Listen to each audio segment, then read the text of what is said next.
Sí, la Araucanía, yo creo que todo el sur de Chile, como tú dices, bueno, ahora uno no puede salir de Temuco, ¿no? Pero en otros años, cuando uno viajaba hacia el sur, eh, todas las ciudades estaban intensamente contaminadas, a ojo, digamos. Freire era impresionante. Así que sí, como tú dices, la calidad de aire en Temuco es muy mala y en Padre Las Casas es pésima. Eh, y bueno, yo creo que han habido algunas normativas de restringir el uso de leña, pero esto es una batalla de largo plazo, en realidad. Lo que debiera aprenderse es que esto es algo en que hay que estar invirtiendo continuamente, no a última hora. Ahora, en esta crisis por pandemia, estamos liderando la cantidad de personas que han fallecido proporcionalmente con el resto de las otras regiones, incluso compitiendo con Santiago. Esto se podría interpretar con que hemos estado expuestos por tantos años a una atmósfera contaminada que hace que nuestros cuerpos, que nuestro sistema respiratorio tenga ya avances de daño, que cuando llega la pandemia nos infectamos con el coronavirus, es más fácil para que en definitiva llegue un deceso del paciente? Bueno, es muy probable que sea como tú dices. Déjame darte dos argumentos. Uno, más concreto, este estudio al que conversamos la otra vez también, que publicó la gente de Harvard, que demostró que la contaminación pasada, no la actual, era un determinante muy fuerte de mortalidad por virus, por coronavirus específicamente. Y por otro lado, sabemos que la gente que se muere o que se enferma gravemente ahora con el COVID-19 es gente que tiene enfermedad pulmonar crónica, que está fuertemente asociada a la contaminación. Es gente que tiene diabetes, hipertensión, y esas cosas también se han demostrado asociadas a la contaminación.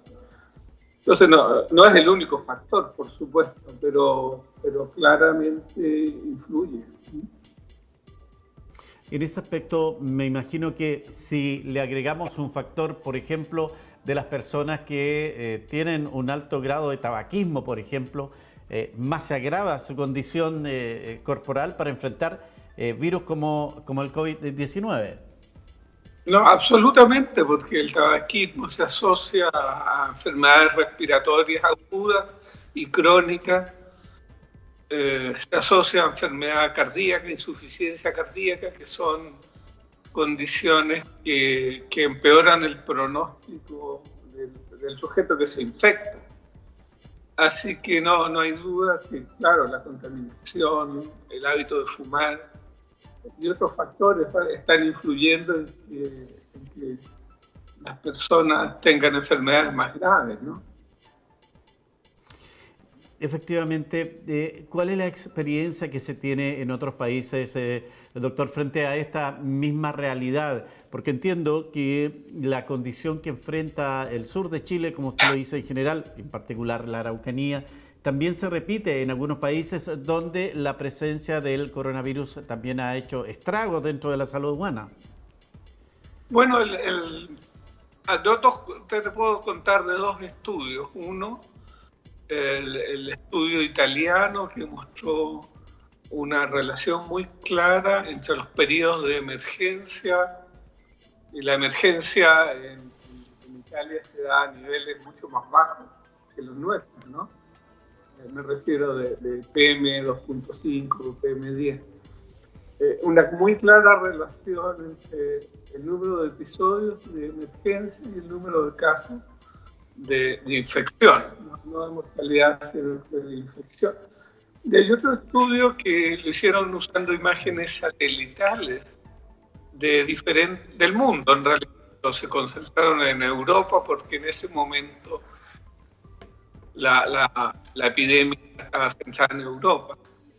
y en los lugares de más alta contaminación había más casos, claramente. En Madrid, dentro de España, Barcelona, dentro de España, el norte de Italia.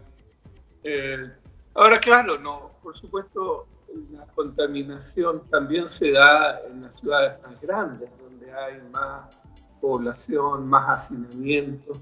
Entonces no es el factor único. Pero los datos es que influye bastante. Ahora viene alguna toma de posiciones de la OMS en el sentido de que la contaminación influye en enfermedades respiratorias y además en el COVID.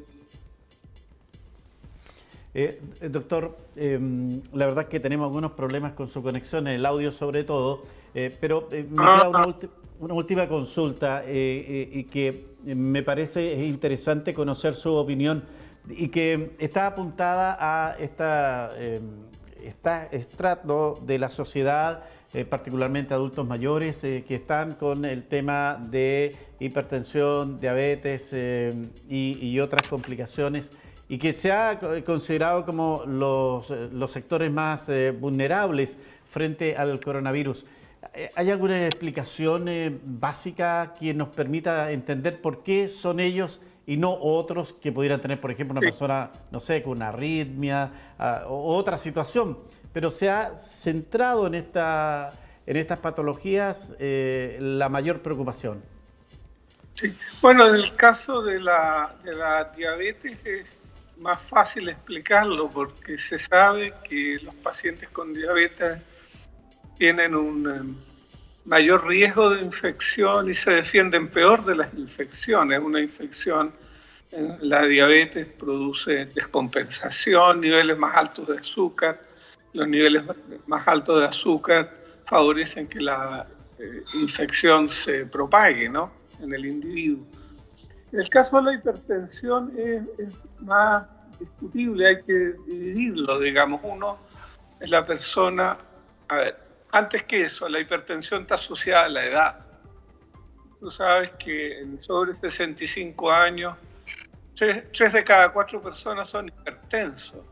Entonces, si tú miras la cifra de hospitalizaciones por COVID, los hipertensos son muy habituales, pero también son muy habituales fuera del hospital.